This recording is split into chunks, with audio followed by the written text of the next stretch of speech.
नमस्कार, स्वागत है आप सभी को। आज की कथा है अमर सुहाग और अमर पिहियर गणेश जी की कथा। बहुत सालों पहले गणेशपुरी नाम का गांव था। उस गांव में विनायक और बिंदु नाम के एक भाई बहन रहा करते थे। वह दोनों एक दूसरे से बहुत प्यार करते थे और हमेशा एक दूसरे का ख्याल रखते थे। बिंदु का एक नित्य नियम था, हर रोज सुबह वह घर के सारे काम पूरे करने के बाद अपने भाई विनायक का मुंह देखकर ही खाना खाती थी। कुछ सालों बाद बिंदु के विनायक ने अपनी बहन का विवाह ही पास के ही गांव के एक व्यापारी से रचाया। उसके ससुराल वाले काफ़ी भले लोग थे। शादी के बाद भी बिंदु ने अपना नित्य नियम कायम रखा था। वह हर सुबह ससुराल के घर का काम जल्दी जल्दी ख़त्म करके अपने मायके भाई का मुंह देखने जाती थी। ससुराल से मायके तक बिंदु जिस रास्ते से जाती थी वह रास्ता खेतों से होकर गुजरता था। वहाँ पर घनी झाड़ियों के बीच एक खेजड़ी के पेड़ के नीचे गणेश जी की एक छोटी सी सुंदर मूर्ति रखी होती थी। बिंदु हर रोज आते वक्त उस मूर्ति के सामने हाथ जोड़कर बोलती थी, हे गणेश जी, मेरे जैसा अमर सुहाग और मेरे जैसा अमर पिहियर मायका सबको दीजिए। इतना कहकर जब वह मायके जाने के लिए निकलती तब घनी झाड़ियों के कांटे उसके पैरों में चुभा करते। एक दिन रोज की तरह बिंदु मायके पहुंची और भाई का मुंह देखकर उसके पास बैठ गई।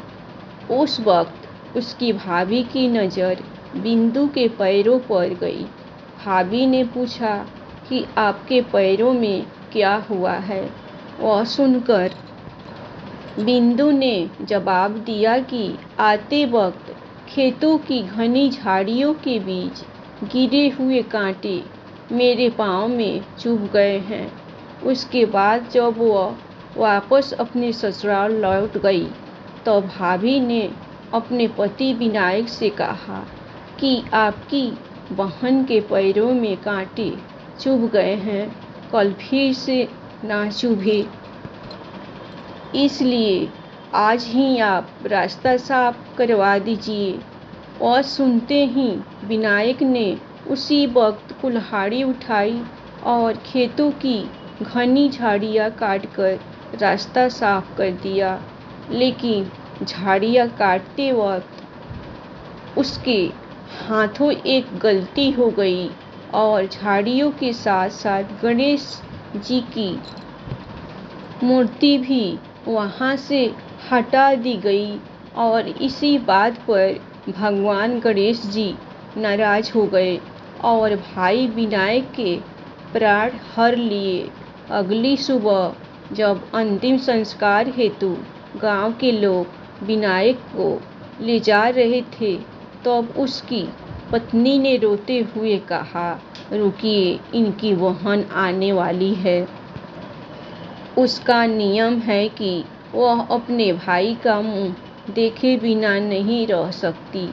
फिर लोग बोले, आज देख लेगी लेकिन कल क्या करेगी।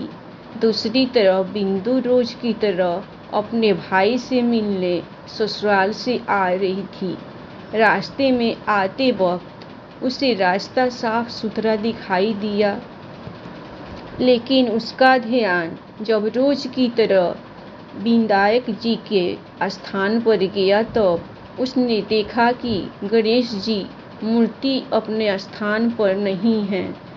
फिर उसने तुरंत ही मूर्ति को ढूंढकर उसकी नियमित जगह पर स्थापित कर दिया और हाथ जोड़कर बोली, हे गणेश भगवान, मेरे जैसा अमर सुहाग और मेरे जैसा अमर पिहियर मायका सबको दीजिए। यह कहकर आगे बढ़ी। अपने भक्त की बात सुनकर गणेश भगवान सोचने लगे, अगर मैंने इसका कहना नहीं सुना तो मुझे कौन मानेगा, कौन पूजेगा मुझे। तब गणेश जी ने बिंदु को आवाज दी और बोले, सुनो बेटी, इस खिचड़ी की 7 पत्तियां लेकर जा और उसे कच्चे दूध में घोलकर अपने भाई के ऊपर छींटा मार देना। वह उठकर बैठ जाएगा। वह आवाज सुनकर बिंदु इधर उधर देखने लगी। उसे आसपास कोई भी नहीं दिखाई दिया। फिर उसने सोचा, ठीक है, जैसा सुना वैसा कर लेती हूँ। और वह खिचड़ी की 7 पत्तियां तोड़कर अपने भाई के घर ले गई। मायके पहुँचते ही उसने देखा कि भाई के घर लोग इकट्ठा हुए हैं। भाभी जी रो रही है और सामने भाई का 100 लाश रखा है। उसके बाद बिंदु सुनी हुई उस आवाज के हिसाब से खिचड़ी की 7 पत्तियां कच्चे दूध में घोलकर भाई पर छींटे मार दिए। उसके बाद चमत्कार हुआ और गणेश भगवान की कृपा से भाई विनायक उठकर बैठ गया। भाई के उठते ही वह अपनी बहन से बोला, मुझे बहुत ही गहरी नींद आ गई थी। यह सुनकर बिंदु बोली, इस तरह की नींद किसी दुश्मन को भी नसीब न हो। और उसने भाई को पूरी कहानी बता दी। तो यह थी मान्यता अनुसार बुधवार को सुनी जाने वाली गणेश जी की कथा। हे गणेश भगवान, इस कहानी को पढ़ने वाले और सुनने वाले को हमेशा खुश रखना। कहानी अधूरी हो तो इसे पूरी करना और हमसे कोई गलती हो गई हो तो क्षमा करना। जय श्री विनायक। धन्यवाद। आप लोगों को कहानी अच्छी लगे तो एक लाइक और सब्सक्राइब गणेश जी के लिए ज़रूर कीजिएगा। धन्यवाद।